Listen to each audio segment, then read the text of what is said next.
Bonjour les amis, bonjour tout le monde. J'espère que tout le monde va bien. Aujourd'hui, c'est l'apôtre Louis-Armand Paulin. Vraiment, j'espère que tout le monde se porte bien. Alors, je commence cette nouvelle année avec 3 vidéos, une série de 3 vidéos sur le salut. Aujourd'hui, je te pose la question, es-tu sauvé? Es-tu sauvé? Pour comprendre le salut, il faut comprendre le monde dans lequel que nous vivons. Nous vivons dans un monde déchu, dans un monde où le péché règne. Il y a la corruption du péché dans ce monde et c'est la raison qu'on voit beaucoup de souffrances, qu'on voit beaucoup d'injustices, qu'on voit beaucoup de problèmes dans ce monde. Et donc, c'est à cause de ce monde, à cause de tout ce que nous vivons, et c'est la raison pour laquelle que nous avons besoin du salut pour être sauvés. Sauvés de ce monde de corruption, parce que la corruption, ça va continuer de mal en pis. Ça ne va pas arrêter ça. Alors, à cause, nous vivons dans un monde déchu, nous avons besoin d'un sauveur. Et donc, c'est ça le salut. Être sauvé, c'est de recevoir le sauveur Jésus-Christ dans ce monde dans lequel que nous vivons.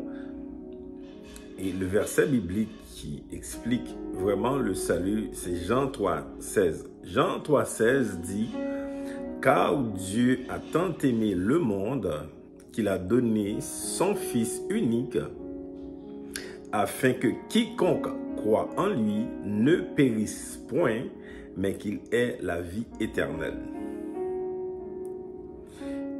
Il faut comprendre, afin que quiconque croit en lui ne périsse point. Quiconque croit ne périsse point. Et cette personne reçoit la vie éternelle. 3 éléments qu'il faut comprendre dans ce verset. Quiconque qui croit ne périt, reçoit. Et donc, quand tu es sauvé parce que tu crois en Jésus.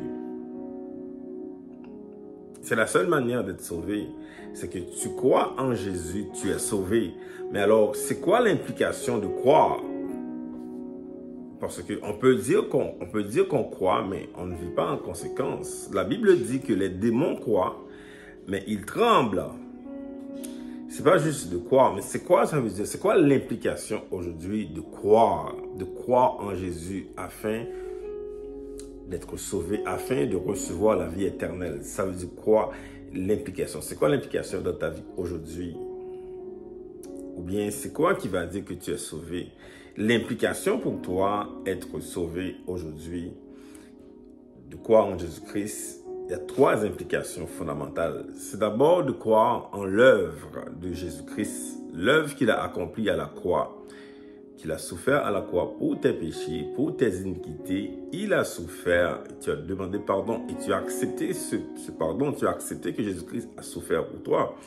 Ça, c'est la première implication de croire en Jésus. La deuxième implication, c'est que tu reçois une nouvelle vie. Cette vie de corruption que tu avais en toi, tu reçois une nouvelle vie. Tu sens que tu reçois une nouvelle vie. Il y a un changement de comportement, évidemment. Les gens qui regardent, même toi aussi, tu sens que, oh, il y a quelque chose qui prend place dans ma vie. Donc, il y a une nouvelle vie. Et troisième implication aussi d'être sauvé, c'est de garder la parole. La parole qui vit en toi, cette parole qui témoigne que tu es enfant de Dieu, cette parole, des fois, qui t'empêche à faire certaines choses, même si des fois tu tombes, tu sens que la parole te pousse à revenir, cette parole qui témoigne que tu es enfant de Dieu, que tu es fils de Dieu, fille de Dieu, cette parole qui témoigne la vie en toi. Et donc, il y a 3 implications pour quelqu'un aujourd'hui qui est sauvé. Je reprends. Être sauvé, c'est d'abord de croire en l'œuvre de Jésus-Christ à la croix, qu'il a souffert pour toi, qu'il a payé le prix pour tes péchés, que tu acceptes cela, tu l'acceptes comme ton sauveur. Et deuxièmement, tu as une nouvelle vie, il y a une nouvelle vie qui prend place en toi et tu le sais ça, parce que tu vis une nouvelle vie. Et troisième implication, c'est la parole. la parole qui est en toi et tu sens cette parole te pousse à lire la Bible, te pousse à aimer, te pousse à vivre, et cette parole te convainc de tes péchés, c'est évidemment le Saint-Esprit qui est cette parole en toi. Alors, es-tu sauvé? Parce que beaucoup de personnes pensent qu'elles sont sauvées. Beaucoup de personnes aussi pensent qu'elles ne sont pas sauvées. Et le salut est en Jésus-Christ, c'est de croire en Jésus. Évidemment, il y a des implications par rapport à cette croyance, à cette foi que nous avons en Jésus-Christ. Voilà les amis, la prochaine vidéo, je vais parler de est-ce qu'on peut perdre le salut?